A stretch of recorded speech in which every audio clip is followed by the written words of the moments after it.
내일 아침 일어나서 누군가가 부모님의 허락 없이 부모님 집을 샀다는 것을 발견한다고 상상해 보십시오.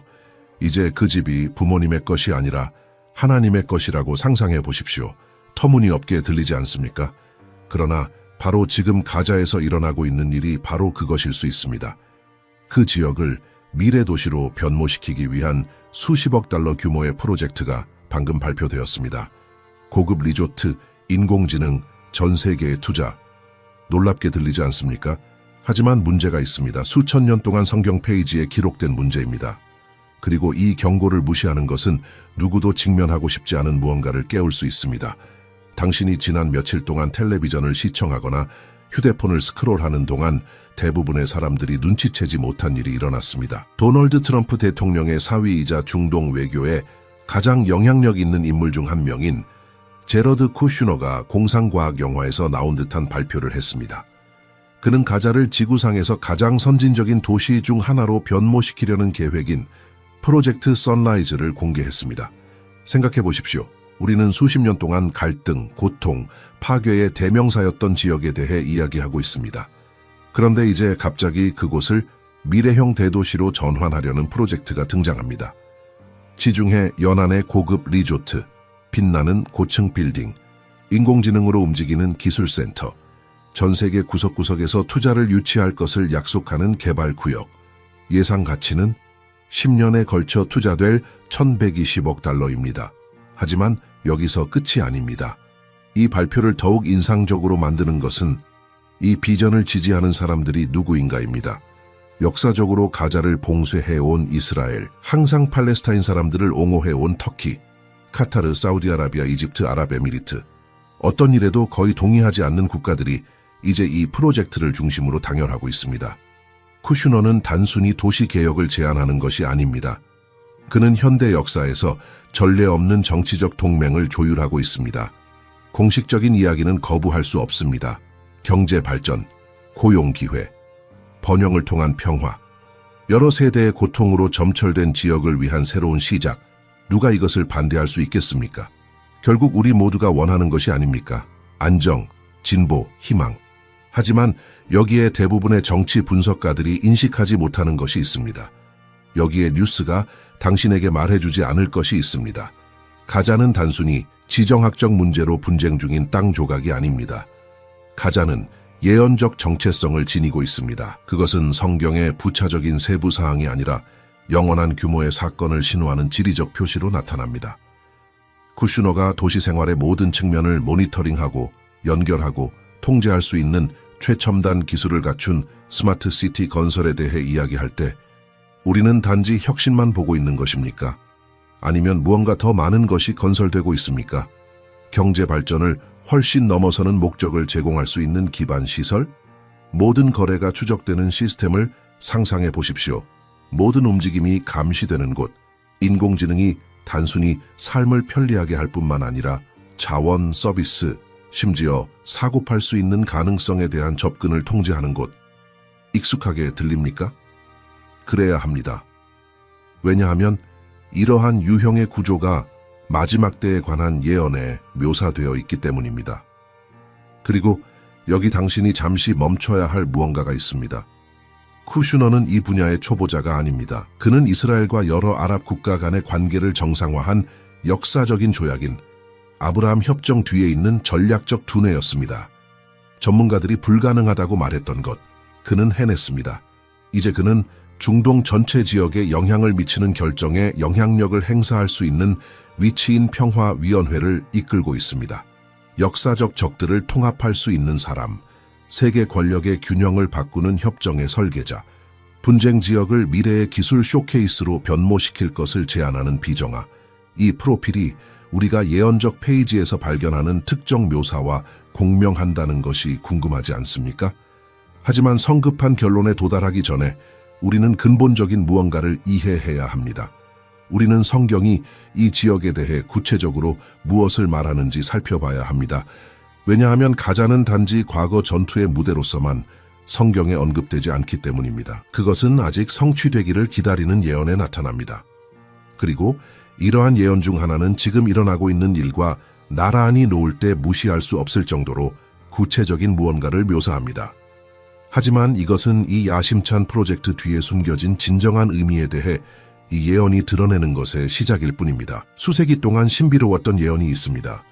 지리적 세부 사항이 너무 구체적이어서 여러 세대의 학자들이 그것이 정확히 어디에서 성취될 것인지 토론했던 예언입니다. 저는 다니엘서 11장 45절에 대해 이야기하고 있습니다. 그리고 거기에 기록된 것은 갓에서 현재 일어나고 있는 사건을 추적하는 사람이라면 누구나 매우 주의를 기울여야 합니다. 선지자 다니엘은 모든 것 위에 자신을 높일 왕에 관한 환상을 받았습니다. 신성한 권위를 인정하지 않을 통치자, 그리고 이 예언의 특정 순간에 이 왕이 권력의 봉어지를 어디에 세울 것인지에 대해 매우 구체적인 것이 계시됩니다. 말씀은 이렇습니다. 그가 바다들과 영화롭고 거룩한 산 사이에 그의 궁전에 장막을 칠 것이다. 이제 이것을 분석해 봅시다. 바다들 사이, 의미는 무엇입니까? 중동의 성경적이고 지리적인 맥락에서 이 표현은 지중해와 사해 사이의 위치를 가리킵니다.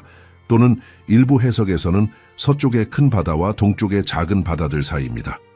그러나 중요한 세부 사항은 두 번째 부분에 나옵니다. 영화롭고 거룩한 산, 이것은 모호하지 않습니다.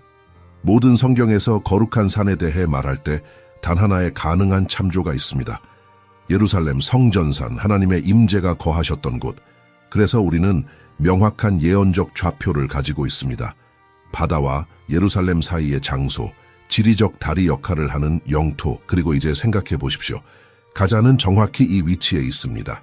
지중해에서 불과 몇 킬로미터, 예루살렘에서 약 80킬로미터 떨어진 곳입니다. 그것은 문자 그대로 바다와 거룩한 산 사이의 중간 지점입니다. 그러나 예언은 단지 위치에 대해서만 말하지 않습니다. 그것은 궁전을 언급합니다. 원래 히브리어에서 사용된 단어는 요새, 정부 본부 또는 권력의 중심으로 번역될 수 있습니다. 그것은 단순히 거주지가 아닙니다. 그것은 명령의 장소입니다. 전 세계적인 범위의 결정이 내려질 본부입니다. 우리가 이러한 렌즈로 프로젝트 선라이즈를 볼 때 무언가가 불안한 방식으로 맞아떨어지기 시작합니다. 쿠슈너는 단순히 집을 재건하거나 상점을 여는 것을 제안하는 것이 아닙니다. 그는 기술적 통제의 중심을 만드는 것에 대해 이야기하고 있습니다. 인공지능 시스템이 기반 시설, 보안, 경제를 관리할 스마트 시티, 정보와 권력의 글로벌 네트워크에 연결된 허브. 현대적인 요새를 상상해 보십시오. 돌과 벽으로 만들어지지 않고 서버, 알고리즘, 디지털 감시로 만들어진 21세기의 궁전, 권력이 물리적 군대에서 나오는 것이 아니라 데이터 거래, 사람들의 움직임 통제에서 나오는, 이것이 바로 이 프로젝트 해 가자가 될 것에 대한 정확한 설명입니다. 그리고 여기에 명확하게 말해야 할 것이 있습니다. 다니엘 11장의 예언은 더 큰 맥락에 삽입되어 있습니다. 그것은 마지막 때의 사건들을 묘사합니다. 그리스도의 재림에 앞서는 사건들. 거기에 언급된 왕은 역사의 평범한 인물이 아닙니다. 예언학자들은 이 인물을 성경이 적그리스도라고 부르는 자로 식별합니다. 불법의 사람, 하나님이라 불리는 모든 것 위에 자신을 높일 자. 이제 이것이 프로젝트 선라이즈가 확실히 이 예언의 성취라는 것을 의미합니까? 반드시 그런 것은 아닙니다. 예언은 종종 층을 가지고 있습니다. 그것들은 부분적인 성취, 반복되는 패턴을 가질 수 있으며 최종적이고 결정적인 성취에 도달할 때까지입니다. 그러나 우리가 부인할 수 없는 것은 우리가 무서운 수렴을 보고 있다는 것입니다. 역사상 처음으로 다니엘이 묘사한 바로 그 유형의 권력 중심으로 가자를 변모시키기 위한 여러 국가의 실제 자금 지원과 정치적 지원이 있는 구체적인 제안이 있습니다. 그리고 당신이 이것이 단지 흥미로운 지리적 우연이라고 생각한다면 이 이야기에 훨씬 더 깊은 층이 있다는 것을 보여줘야 합니다. 지리와 정치뿐만 아니라 이 땅의 영적 본성 자체를 포함하는 층. 왜냐하면 가자는 평범한 재산이 아니기 때문입니다. 그것은 천상의 부동산 시장에서 이용 가능하지 않습니다. 그리고 신성한 권한 없이 그것을 만지는 것은 어떤 인간 계약도 예측할 수 없는 훨씬 더 큰 결과를 초래할 수 있습니다. 그리고 바로 지금 우리가 이야기해야 할 것이 바로 이것입니다. 당신이 살고 있는 땅의 진짜 소유자가 누구인지 생각해 본 적이 있습니까? 법적으로는 당신의 집주인, 정부일 수 있습니다. 하지만 영적으로는 어떤 인간 법적 문서보다 앞선 증서가 존재한다면 결코 만료되지 않고 결코 취소될 수 없으며 우주의 창조주 자신이 서명한 증서가 이것은 추상적인 신학이 아닙니다. 그것은 구체적인 성경적 현실입니다. 그리고 그것은 지금 가자에서 일어나고 있는 일과 직접적으로 관련이 있습니다. 레위기 25장 23절로 가봅시다. 거기서 하나님은 그 지역을 협상하려는 사람의 귀에 수천 년을 통해 울려 퍼져야 할 선언을 하십니다. 그분은 말씀하십니다. 토지를 영구히 팔지 말라. 토지는 다 내 것임이라. 너희는 나그네여 우거하는 자로서 나와 함께 있느니라. 이것이 잠시 세우며 들도록 하십시오. 토지는 내 것이다. 그것은 이스라엘의 것이 아닙니다. 팔레스타인의 것이 아닙니다. 어떤 정부, 국제기구 또는 억만장자 투자자의 것이 아닙니다. 토지는 하나님께 속합니다. 그리고 그분은 이것을 제한이 아니라 그 영토가 어떻게 취급되어야 하는지에 대한 근본적인 원칙으로 기록하셨습니다. 이스라엘 사람들은 그 땅에 거할 수 있었습니다. 그것을 관리할 수 있었습니다. 경작할 수 있었습니다. 그러나 그들은 결코 그것을 영구적으로 팔 수 없었습니다. 왜냐하면 그들은 소유자가 아니었기 때문입니다. 그들은 세입자였습니다. 자신들에게 속하지 않은 것의 청지기였습니다. 그리고 이 청지기직은 매우 명확한 책임과 한계를 가지고 왔습니다. 이제 많은 사람들이 알지 못하는 것이 여기 있습니다. 하나님께서 아브라함과 그의 후손들에게 땅을 약속하셨을 때 그 약속의 경계에는 가자가 포함되어 있었습니다. 창세기에서 경계가 묘사될 때 가자는 약속된 영토의 일부로 명시적으로 나타납니다. 그것은 중립지대가 아닙니다. 무주지가 아닙니다. 하나님께서 지정하신 유업의 필수적인 부분입니다. 그리고 여기에 이러한 협상에 관여하는 사람이라면 누구나 잠을 못 이루게 해야 할 부분이 옵니다. 선지자 요엘 3장 2절은 파괴적인 신성한 경고를 기록합니다. 하나님은 이스라엘 때문에 열방을 심판하실 것이라고 말씀하십니다. 이는 그들이 내 땅을 나누었음이라. 내 땅을 나누었다. 그들의 땅이 아니라 하나님의 땅. 범죄는 단지 정치적이거나 영토적인 것이 아닙니다.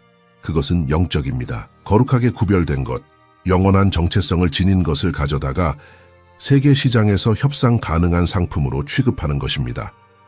인디아나 존스 영화의 언약궤를 생각해 보십시오. 나치들이 궤를 열었을 때 무슨 일이 일어났는지 기억하십니까? 그들은 신성한 것을 평범한 유물처럼 조작할 수 있다고 생각했습니다. 그리고 그들은 소멸되었습니다. 이야기는 영화적 허구일 수 있지만 원칙은 성경적으로 견고합니다. 하나님께서 구별하신 것을 만지는 것은 결과를 초래합니다. 프로젝트 선라이즈는 임시관리나 땅의 신성한 정체성을 존중하는 개발을 제안하는 것이 아닙니다. 그것은 상업적 변혁을 제안하고 있습니다. 경제적 착취, 예언적 영토를 글로벌 투자 구역으로 전환, 경외의 재단이 있어야 할 곳에 고급 리조트, 신성한 지성에 대한 인정이 있어야 할 곳에 인공지능 센터. 이것은 개발이나 번영에 반대하는 문제가 아닙니다. 특정 유형의 사용에 사용할 수 없는 땅이 있다는 것을 이해하는 문제입니다. 당신은 묘지 위에 카지노를 짓고 축복을 기대하지 않습니다. 당신은 신성한 장소를 상업적 사업으로 변모시키고 영적 반응이 없을 것이라고 상상하지 않습니다. 그리고 누군가가 이것이 단지 극단적인 종교적 해석이라고 생각하기 전에 역사적 기록을 보여드리겠습니다.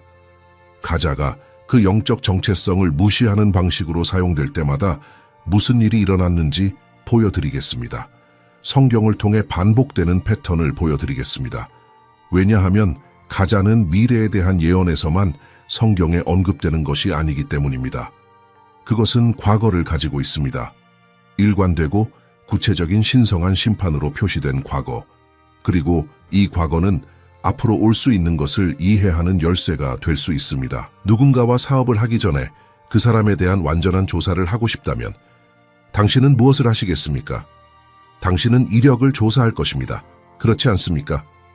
미래를 예측하기 위해 과거를 확인할 것입니다. 이전 행동을 기반으로 위험 분석을 할 것입니다. 자, 성경은 가제에 관해 정확히 그것을 우리에게 제공합니다. 상세한 기록, 그리고 그 기록은 전혀 고무적이지 않습니다. 선지자 아모스 1장 6절과 7절로 시작합시다. 하나님께서 여러 나라들에 대한 심판을 선언하고 계시며 가자의 차례가 오면 말씀은 직접적이고 가혹합니다. 여호와께서 이와 같이 말씀하시되 가자의 서너 가지 죄로 말미암아 내가 그 벌을 돌이키지 아니하리니 이는 그들이 모든 사로잡은 자를 끌어가 에돔에 넘겼음이라. 내가 가자 성에 불을 내리리니 그 궁궐들을 사르리라. 성벽 위에 불, 궁궐의 소멸, 왜? 착취 때문입니다. 착취, 가자는 사람들을 매매하고 인간을 상품으로 변모시키고 있었습니다. 그리고 신성한 반응은 파괴를 통한 심판이었습니다. 이제 선지자 스바냐 2장 4절로 넘어갑시다. 다시 가자는 처벌의 맥락에서 언급됩니다. 가사는 버림을 당하며 아스글론은 황폐하며 아스돗은 대낮에 쫓겨나며 에그론은 뽑히리라. 버림, 황폐, 완전한 황량함. 이것은 성경이 가자의 운명에 대해 말할 때 반복적으로 사용하는 어휘입니다. 패턴이 보이기 시작합니까? 가자는 성경에 번영하고 축복받은 도시로 나타나지 않습니다. 그것은 반복되는 심판의 장소로 나타납니다. 특정 행동들이 즉각적이고 파괴적인 신성한 반응을 불러일으키는 장소로. 하지만 아마도 가장 상징적인 예는 삼손의 이야기일 것입니다. 기억하십니까?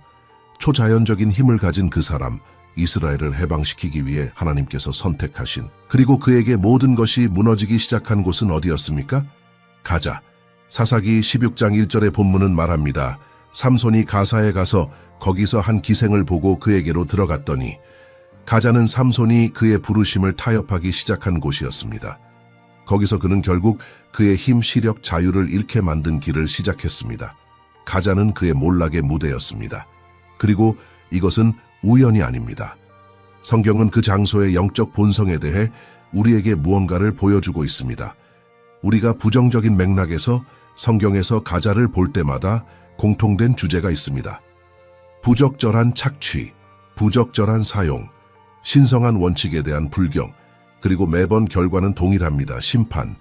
이제 명확히 합시다. 이것은 오늘날 가제 사는 사람들이 저주받았거나 하나님께서 그들을 돌보지 않으신다는 것을 의미하지 않습니다. 절대 아닙니다. 하나님은 그 지역의 모든 사람을 사랑하십니다. 그러나 사람들과 그 땅을 사용하는 방식 사이에는 차이가 있습니다. 경외심을 가지고 거하는 것과 탐욕으로 착취하는 것 사이에는 차이가 있습니다. 선지자들이 우리에게 보여주는 것은 가자가 영적 민감성을 지니고 있다는 것입니다. 그것은 신성한 센서와 같습니다. 부적절한 방식으로 만져질 때, 예언적 운명과 모순되는 목적으로 사용될 때 반응이 옵니다. 항상 즉시는 아니지만 필연적으로. 그리고 여기 우리를 멈추게 해야 할 것이 있습니다. 프로젝트 선라이즈는 작은 주택 프로젝트가 아닙니다. 그것은 겸손한 인도주의적 계획이 아닙니다. 그것은 급진적 변혁입니다. 그것은 지구상에서 예언적으로 가장 민감한 장소 중 하나를 가져다가 인간의 권력, 자율, 기술, 글로벌 야망의 쇼케이스로 전환하는 것입니다. 그것은 아모스가 불이 궁궐을 소멸시킬 것이라고 말한 바로 그곳에 궁궐을 건설하는 것입니다. 그것은 스바냐가 황폐함이 있을 것이라고 말한 곳에 도시를 만드는 것입니다.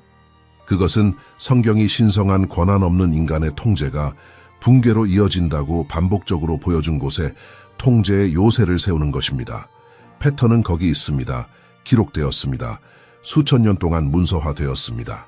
그리고 우리가 진보된 기술 시대에 살고 있기 때문에 이 패턴을 무시하는 것은 당신이 더 현대적인 차를 운전하고 있기 때문에 앞에 도로 폐쇄, 표지판을 무시하는 것과 같습니다. 위험은 변하지 않았습니다. 단지 그것에 더 빨리 도달할 수 있는 당신의 능력만 변했을 뿐입니다. 하지만 누가 이 움직임 뒤에 있습니까? 그리고 그의 과거 행동들은 이것이 어디로 향하고 있는지에 대해 무엇을 말해줍니까? 역사가 항상 기억하는 유형의 사람이 있습니다. 그들은 반드시 가장 시끄러운 사람들이 아닙니다. 그들은 항상 스포트라이트를 찾는 사람들이 아닙니다. 그들은 설계자입니다. 전략가, 뒤에서 작동하는 사람들, 지정학적 체스판에서 조각들을 움직이는 수년 후 우리가 돌아보고 그것이 전혀 우연이 아니었다는 것을 깨달을 때만 명백해지는 정밀함으로. 제러드 쿠슈너는 이러한 유형의 인물입니다. 그리고 지난 몇 년 동안 그의 이력은 너무나 인상적이어서 무시할 수 없습니다. 하지만 그가 누구인지 또는 그가 무엇을 대표하는지에 대한 결론으로 뛰어들기 전에 우리는 그가 무엇을 해왔는지 객관적으로 봐야 합니다. 왜냐하면 추측이 아니라 행동이 우리에게 현재 움직임의 진정한 의미를 보여주기 때문입니다. 2020년 9월로 돌아갑시다. 세계는 중동 전문가들이 불가능하다고 말했던 것을 목격합니다. 이스라엘은 아랍에미리트와 바레인과 외교 관계를 정상화합니다. 몇 달 후 모로코와 수단이 합의에 합류합니다. 이것이 아브라함 협정입니다. 그리고 이 외교적 설계 뒤에 두뇌는 제러드 쿠슈너. 이것이 무엇을 의미했는지 생각해 보십시오. 기술적으로 수십 년 동안 전쟁이나 적대 상태에 있던 국가들이 갑자기 같은 테이블에 앉았습니다. 무역협정이 번성했습니다. 보안과 기술에서의 협력, 중동의 권력 균형의 완전한 재구성, 그리고 경력 외교관이 아니었고 전통적인 국제관계에서 이전 경험이 없었지만 불가능한 것을 해낸 한 사람이 모든 것을 조율했습니다. 이제 그는 돌아왔습니다. 더 이상 백악관 고문이 아니라 평화위원회를 이끌고 있습니다. 이스라엘, 터키, 카타르, 사우디아라비아, 이집트, 아랍에미리트 정부에 직접 접근할 수 있는 위치.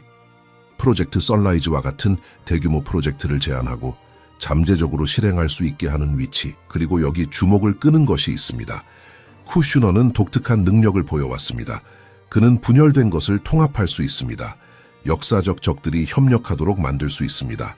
적어도 표면적으로는 관련된 모든 사람들에게 이익이 되는 것처럼 보이는 평화와 번영의 비전을 제시할 수 있습니다. 그는 본질적으로 화평케 하는 자입니다. 통합자. 정확히 이러한 특성을 가질 마지막 때의 인물에 대한 성경적 묘사를 기억하십니까? 평화 제안으로 나타날 지도자, 불가능한 동맹을 만들 수 있을, 오래된 갈등에 대한 겉보기에 훌륭한 해결책을 제시할, 구원자로 뛰어난 두뇌로 새 시대의 설계자로 여겨질. 이제 이것은 절대적으로 중요합니다. 여기서 매우 명확해야 합니다. 제가 제러드 쿠슈너가 적그리스도라고 말하고 있습니까? 아닙니다. 그렇지 않습니다. 그리고 당신도 그런 주장을 해서는 안 됩니다. 실제로 이 채널의 이전 비디오에서 저는 이미 특정 예언들과 훨씬 더 직접적인 연결을 가질 수 있는 다른 인물과의 연관성을 보여주었습니다. 요점은 사람들을 식별하는 것이 아닙니다. 요점은 패턴을 관찰하는 것입니다. 움직임을 지켜보는 것. 특정 행동들이 미래 사건을 위한 토대를 준비한다는 것을 이해하는 것입니다. 쿠슈너는 단순히 세계 평화를 위해 최선이라고 믿는 일을 하는 재능이 있는 사람일 수 있습니다. 또는 그의 행동은 의식적으로든 무의식적으로든 미래에 다른 사람들이 사용할 정치적, 경제적, 사회적 기반 시설을 구축하고 있을 수 있습니다. 성경은 우리에게 깨어있으라고 가르칩니다. 이름을 추측하라고가 아닙니다. 성급하게 손가락질하라고가 아닙니다. 하지만 시대의 징조를 관찰하라고, 그리고 징조에는 역사의 중요한 순간에 나타나는 탁월한 통합 능력을 가진 사람들이 포함됩니다. 예언적으로 중요한 장소에서의 야심찬 프로젝트가 포함됩니다. 글로벌 통제를 위해 쉽게 사용될 수 있는 시스템의 구축이 포함됩니다. 쿠슈너의 역할이 매혹적인 이유는 정확히 그가 회색지대에서 작동하기 때문입니다. 그는 선언된 독재자가 아닙니다. 명백히 악한 사람이 아닙니다. 오히려 그는 문제 해결사로, 비전가로, 진정으로, 진보에 관심이 있는 사람으로 자신을 제시합니다. 그리고 아마도 정확히 그것일 수 있습니다. 또는 아마도 그의 좋은 의도가 예언이 이미 묘사한 장소로 가는 길을 포장하고 있을 수 있습니다. 우리가 확실히 아는 것은 그의 행동이 예언적 무게를 지니고 있다는 것입니다. 그의 움직임은 성경이 마지막 때에 중요하다고 표시한 영토에 영향을 미칩니다. 그리고 이것은 우리를 불안한 인식으로 이끕니다. 우리는 여러 징조들이 동시에 수렴하는 것을 보고 있습니다. 당신이 거대한 퍼즐을 맞추고 있다고 상상해 보십시오. 수년 동안 당신은 흩어진 조각들만 가지고 있었습니다. 일부는 맞는 것처럼 보였지만 맥락이 부족했습니다. 다른 것들은 단독으로는 전혀 의미가 없었습니다. 그러나 갑자기 짧은 기간에 여러 조각들이 연결되기 시작합니다. 그림이 나타나기 시작합니다. 이미지가 인식 가능해집니다. 이것이 바로 지금 예언적으로 일어나고 있는 일입니다. 프로젝트 썬라이즈의 발표는 진공 상태에서 일어나고 있지 않습니다. 그것은 함께 관찰될 때 마지막 때에 관한 성경 예언을 아는 사람이라면 누구에게나 무섭도록 익숙한 파노라마를 형성하는 사건, 기술, 지정학적 움직임의 수렴의 일부입니다.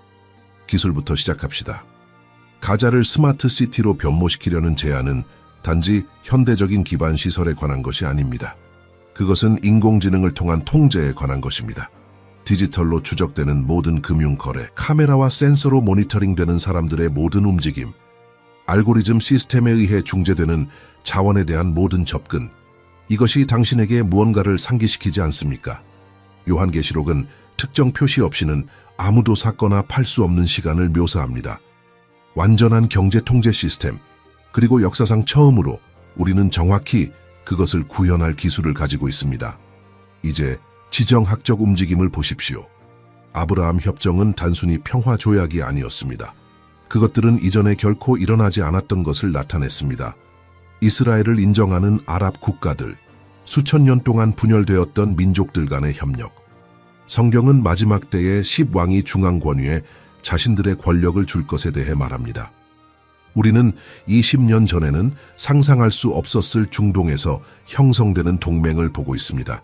권력 블록이 공고해지고 있습니다. 역사적으로 서로를 미워했던 국가들이 이제 전략적 이익을 공유하고 있습니다. 그리고 훨씬 더 구체적인 것이 있습니다. 예루살렘은 그 어느 때보다 글로벌 협상의 중심에 있습니다. 이 채널의 다른 비디오에서 이미 탐구한 셋째 성전의 문제는 많은 사람들이 상상하는 것보다 현실에 더 가깝습니다. 텍사스의 붉은 암소들은 이미 이스라엘에 있으며 성전 봉사에 필요한 정화 의식에 사용될 순간을 기다리고 있습니다. 감람산은 과학자들이 완전히 설명할 수 없지만 스가랴 14장 4절의 산이 둘로 나뉘는 것에 관한 예언과 완벽하게 일치하는 지질학적 균열을 보이고 있습니다. 그것은 고립된 징조가 아닙니다. 수십 개의 동시적 징조입니다. 마치 우리가 거대한 무대의 조립을 보고 있는 것과 같습니다. 배우들이 그들의 위치를 잡고 있습니다. 조명이 조정되고 있습니다. 무대가 준비되고 있습니다. 그리고 가자는 프로젝트 선라이즈를 통해 이 무대의 중심 요소 중 하나가 되고 있을 수 있습니다. 하지만 여기 긴급하고 명확하게 말해야 할 것이 있습니다. 이 모든 것은 공황의 이유가 아닙니다. 마비시키는 두려움의 이유가 아닙니다. 당신이 그리스도인이라면, 당신이 그리스도를 당신의 구주로 안다면 이러한 징조들이 당신을 겁먹게 해서는 안 됩니다. 그것들은 당신을 깨워야 합니다. 당신에게 동기를 부여해야 합니다. 시간이 귀중하고 해야 할 일이 있다는 것을 당신에게 상기시켜야 합니다. 예수님은 제자들에게 말씀하셨을 때 명확하셨습니다. 너희가 이 모든 일을 볼 때에 머리를 들라 너희 속량이 가까웠느니라. 그분은 절망에 빠지라고 말씀하지 않으셨습니다. 머리를 들라고 말씀하셨습니다. 위를 바라보라고. 때가 성취되고 있다는 모든 징조가 또한 그분이 돌아오시고 있다는 징조라는 것을 기억하라고. 우리가 관찰하고 있는 수렴은 절대적인 확신으로 적그리스도를 식별하는 것에 관한 것이 아닙니다. 달력의 정확한 날짜를 표시하는 것에 관한 것이 아닙니다. 그것은 우리가 인류 역사의 독특한 순간에 살고 있다는 것을 인식하는 것에 관한 것입니다. 기술, 지정학, 영적 움직임, 자연 사건들이 이전 세대의 그리스도인들이 보기를 꿈만 꾸었던 방식으로 정렬되고 있는 순간, 그리고 이것은 우리를 피할 수 없는 질문으로 이끕니다. 이것들이 정말로 우리 눈앞에서 성취되고 있는 시대의 징조라면 우리는 무엇을 해야 합니까? 우리는 어떻게 살아야 합니까? 우리가 살고 있는 순간을 이해하는 사람에게 적절한 반응은 무엇입니까? 그리고 우리가 이 성찰을 마무리하면서 지금 이야기해야 할 것이 바로 이것입니다. 그래서 당신은 여기까지 시청했습니다. 당신은 징조를 이해했습니다. 당신은 중요한 무언가가 일어나고 있다는 것을 인식합니다. 그리고 이제 가장 중요한 질문이 옵니다. 이 정보로 무엇을 할 것입니까? 공황이나 태만의 극단에 빠지지 않고 어떻게 현명하고 준비된 방식으로 살 것입니까? 왜냐하면 우리가 찾아야 할 섬세한 균형이 있기 때문입니다. 그리고 이 균형은 앞으로 몇 달과 몇 년 동안 당신의 믿음의 여정에 모든 차이를 만들 수 있습니다. 가장 먼저 말해야 할 것은 이것입니다. 영적 준비는 선택사항이 아닙니다. 당신이 나중에 더 많은 시간이 있을 때, 상황이 더 차분해질 때 남겨두는 것이 아닙니다. 우리가 관찰하고 있는 징조들이 정말로 우리가 최종 사건의 근처에 있다는 것을 나타낸다면 매일이 중요합니다. 매 시간이 귀중합니다. 그리고 가장 중요한 준비는 음식을 비축하거나 탈출 계획을 세우는 것이 아닙니다. 그것은 하나님과의 연결을 강화하는 것입니다. 생각해 보십시오. 카테고리 5 허리케인이 당신의 방향으로 오고 있다는 것을 안다면 당신은 집의 기초를 강화하지 않겠습니까? 모든 창문, 모든 문, 모든 취약한 지점을 확인하지 않겠습니까? 영적 준비는 같은 방식으로 작동합니다. 당신은 믿음의 기초를 확인해야 합니다. 그리고 이러한 기초에는 구체적인 이름이 있습니다. 기도, 일관된 성경 읽기, 다른 그리스도인들과의 교제, 당신이 용인해온 죄의 영역에 대한 진정한 회개, 여기서 매우 실용적으로 말씀드리겠습니다. 당신은 하루에 얼마나 많은 시간을 기도하며 보냅니까? 그리고 저는 식사 전 빠른 기도에 대해 말하는 것이 아닙니다. 저는 당신이 실제로 하나님과 연결되는 순간, 당신이 듣는 순간, 당신이 인도를 구하는 순간에 대해 말하고 있습니다. 답이 5분 이하라면 이것은 변해야 합니다. 지금 제자들은 예수님께 끝의 징조에 대해 물었고 그분의 주요 지시 중 하나가 무엇이었는지 아십니까? 깨어 기도하라. 두 가지가 함께. 당신이 기도하지 않으면 시대의 징조를 지켜볼 수 없습니다. 그리고 당신이 살고 있는 순간을 이해하지 못한다면 당신의 기도는 피상적이 됩니다. 두 번째 준비 영역은 분별력입니다. 그리고 이것은 절대적으로 중요합니다. 우리는 풍부한 정보의 시대에 살고 있지만 모든 정보가 진실한 것은 아닙니다. 모든 예언 이론이 견고한 것은 아닙니다. 세상의 끝에 대해 말하는 모든 설교자가 성령의 인도를 받고 있는 것은 아닙니다. 당신은 밀과 쭉정이를 분리하는 능력을 개발해야 합니다. 진정한 성경적 계시와 선정적인 추측을 구별하는 능력. 이것을 어떻게 합니까? 항상 성경으로 돌아가 주요 참조로 삼는 것입니다. 소셜미디어의 트렌드가 아닙니다. 성경적 근거 없이 충격적인 주장을 하는 바이럴 비디오가 아닙니다. 하지만 하나님의 말씀, 당신이 예언적 해석을 들을 때 이 채널에서 제가 제시하는 것을 포함하여 당신의 첫 번째 질문은 이것이어야 합니다. 이것이 성경이 실제로 말하는 것과 일치합니까? 내가 원하는 것과 일치하는 것이 아닙니다. 흥미롭거나 무서운 것이 아닙니다. 하지만 성스러운 텍스트가 효과적으로 가르치는 것과 일치하는지. 세 번째 영역은 공동체입니다. 당신은 어려운 시기를 혼자 헤쳐나가도록 만들어지지 않았습니다. 성경은 이것에 대해 명확합니다. 히브리서 10장 25절은 우리에게 모이기를 패하지 말라고, 특히 그 날이 가까워 오는 것을 볼수록 더욱 그러하라고 가르칩니다. 그 날, 어떤 날? 그리스도의 재림의 날. 히브리서 기자는 2000년 전에 이미 우리가 끝에 더 가까이 다가갈수록 그리스도인 공동체가 더 중요해질 것이라는 것을 이해했습니다. 그러니 여기 직접적인 질문이 있습니다. 당신은 지역교회의 일원입니까? 당신은 함께 기도하고 어려움을 나누고 조언을 구할 수 있는 믿음의 형제 자매가 있습니까? 답이 아니오라면 이것은 긴급하게 변해야 합니다. 당신이 성장하고 강화될 수 있는 견고하고 성경적으로 기초가 있는 믿음의 공동체를 찾으십시오. 왜냐하면 올 수 있는 날들에 당신은 상상하는 것보다 더 많이 이 영적 지원 네트워크가 필요할 것이기 때문입니다. 네 번째 영역, 그리고 이것이 가장 불편할 수 있는데 전도입니다. 우리가 정말로 시간이 다 되어간다고 믿는다면 복음을 나누는 것은 편리할 때 하는 것일 수 없습니다. 그것은 긴급해져야 합니다.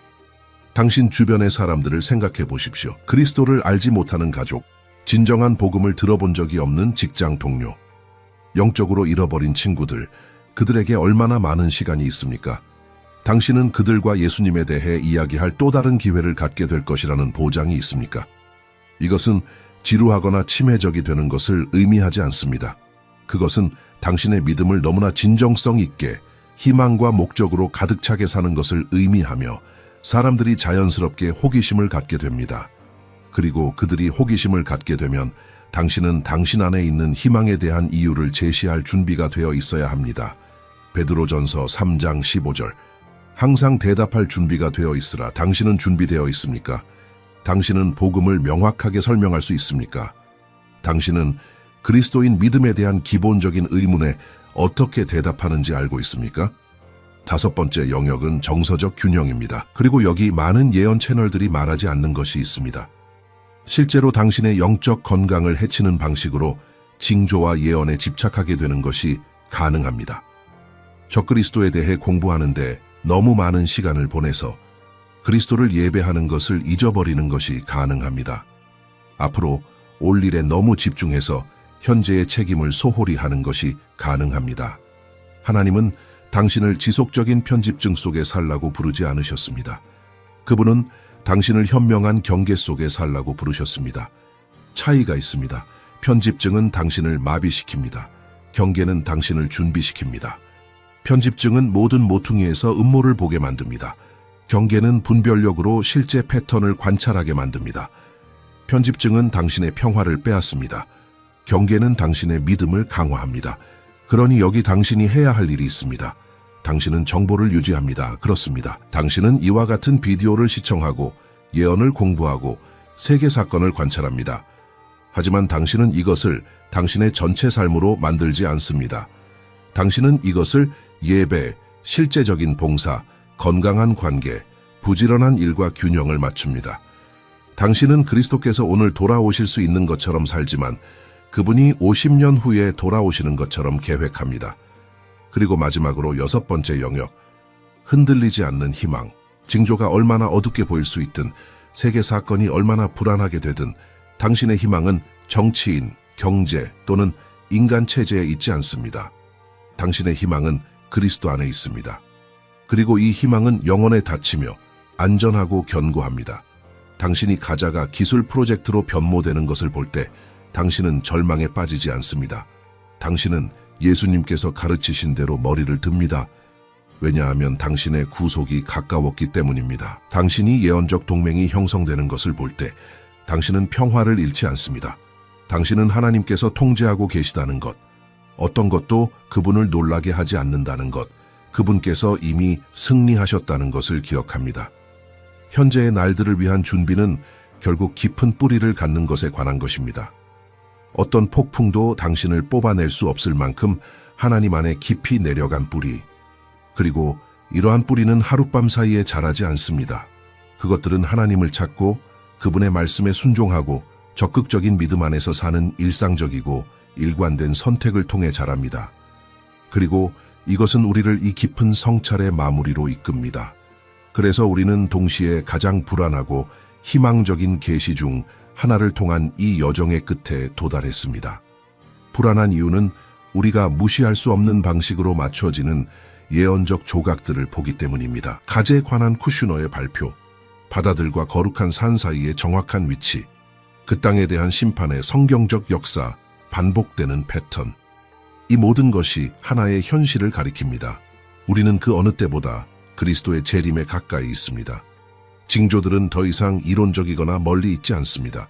그것들은 지금 우리 눈앞에서 실시간으로 일어나고 있습니다. 그리고 이것이 우리를 멈추게 하고 우리의 우선순위를 재평가하게 만들지 않는다면 아마도 우리는 충분히 주의를 기울이지 않고 있는 것입니다. 하지만 여기 이 순간 당신의 마음에 넘쳐나야 할 희망이 있습니다. 이 모든 것이 현실이라면, 이러한 사건들이 정말로 수천 년 된 예언을 성취하고 있다면 그리스도의 약속도 현실입니다. 그분이 돌아오실 것이라는 약속, 그분의 왕국을 세우실 것이라는 약속, 모든 무릎이 꿇을 것이고 모든 혀가 예수 그리스도께서 주님이심을 고백할 것이라는 약속. 악이 진전하는 것처럼 보일 수 있고 통제 시스템이 구축되고 있을 수 있고 예언적 동맹이 형성되고 있을 수 있습니다. 하지만 이 중 어느 것도 하나님을 놀라게 하지 않습니다. 이 중 어느 것도 그분의 통제 밖에 있지 않습니다. 사실 이 모든 것이 그분의 말씀이 신뢰할 수 있고 그분의 예언이 정확하며 그분께서 미래를 그분의 손에 쥐고 계시다는 것을 확인합니다. 그러므로 두려움 속에 사는 대신 우리는 거룩한 기대 속에 살 수 있습니다. 우리 구주를 얼굴과 얼굴로 볼 것에 대한 기대, 그리고 이제 여기까지 시청한 당신에게 직접적인 요청이 있습니다. 이 비디오가 당신의 마음을 감동시켰다면, 당신이 이전에 인식하지 못했던 무언가에 대해 당신의 눈을 열었다면 이것을 혼자만 간직하지 마십시오. 공유하십시오. 댓글을 다십시오. 아래에 당신의 성찰을 남기십시오. 가자의 이러한 사건들에 대해 어떻게 생각하십니까? 우리가 논의한 예언과의 연관성을 어떻게 보십니까? 이 채널은 우리가 살고 있는 시대에 대한 깊은 대화를 만들기 위해 존재합니다. 그리고 당신의 목소리는 이 대화에서 중요합니다. 다음 비디오를 놓치지 않도록 채널을 팔로우하십시오. 우리는 이스라엘과 마지막 때에 관한 예언에 전념하는 전체 재생 목록을 가지고 있습니다. 현재 예언적 파노라마에 대한 훨씬 더 완전한 비전을 갖기 위해 다른 비디오를 시청하십시오. 함께 우리는 우리 왕의 재림을 기다리는 동안 우리의 눈을 열고 우리의 마음을 준비하고 우리의 믿음을 흔들리지 않게 유지할 수 있습니다. 하나님께서 당신을 축복하시고 다음 비디오에서 뵙겠습니다.